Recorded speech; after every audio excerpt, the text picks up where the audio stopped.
D'ailleurs, dans plusieurs pays, le comportement de la police, le comportement d'un policier est un indicateur par excellence de la capacité de l'administration à asseoir la bonne gouvernance dans le pays.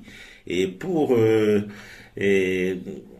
cas de figure du Burundi, l'analyse de Parsem se base sur les principales causes jugées faisant le lit de la violence policière dans notre pays.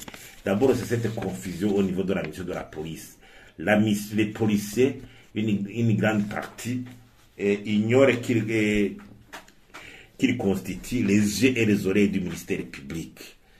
Donc, ils veulent asseoir un pouvoir de sanction, un pouvoir de gérer les dossiers judiciaires et partant rançonner la population. Donc même s'arroger le droit même d'appliquer des sanctions non prévues par la loi. Donc les policiers doivent se souvenir qu'ils sont les yeux et les oreilles du ministère public. Donc les policiers travaillent sous l'autorité d'un pouvoir civil et judiciaire et administratif.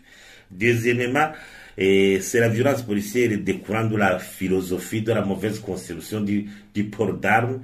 Beaucoup de policiers dont les esprits sont égarés considèrent que le port d'armes c'est une occasion d'utiliser l'arme pour rançonner la population, surtout en traquant ces petits commerçants, ces femmes vendeuses de produits comme les fruits, ici et là, les commerçants ambulants. Donc il y a une sorte de vouloir harceler, traquer la population, mais dans le but de les rançonner. Troisièmement, c'est le port d'armes dans un état d'ivresse qui parfois est observé à travers les quartiers, dans les collines, ce qui augmente le risque de conflit où le policier pourra utiliser l'arme dans un état d'ébriété. Cela peut causer même des morts et occasionner des morts inattendues.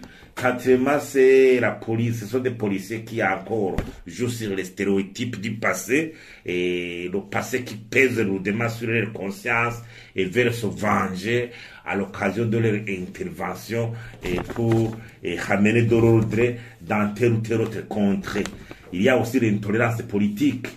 Des fois, il y a une violence outrancière qui est appliquée à la population ou aux citoyens quand ils sont identifiés comme des citoyens appartenant aux partis politiques d'opposition ou les citoyens dont l'opinion diffère de l'opinion peut-être du parti au pouvoir. Il y a aussi la corruption, il y a la torture qui continue à avoir droit de cité dans notre pays. Les gens qui sont emprisonnés dans des cachots inconnus et qui sont torturés ici et là.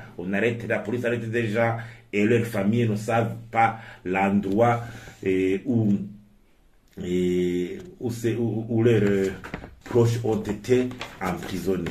Il y a aussi peut-être le mauvais traitement de la police qui peut faire que certains policiers cèdent au mécontentement lié au mauvais traitement. Là, c'est la hiérarchie policière qui est interprétée au niveau de la bonne gestion des fonds de la justice policière pour quand même améliorer les conditions de vie des policiers.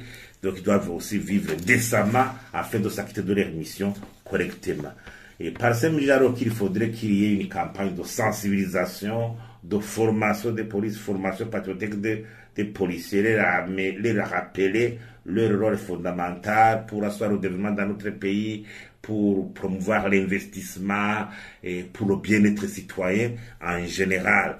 Et il faut aussi lutter contre l'impunité. Le premier est que ces cas, des fois quand ils ont pignon sur rue, ils sont impunis. Il faut lutter contre l'impunité parce que si on laisse les policiers continuer à faire ces bavures dans l'impunité totale, ça sera une façon aussi de faire le lit de ces bavures. Par exemple, on a recensé environ 47 cas où la police serait méconduite. Et j'imagine qu'actuellement, il faudrait que de telles journées puisse servir d'occasion de réflexion profonde, de faire introspection chacun pour voir comment ce secteur puisse être amélioré.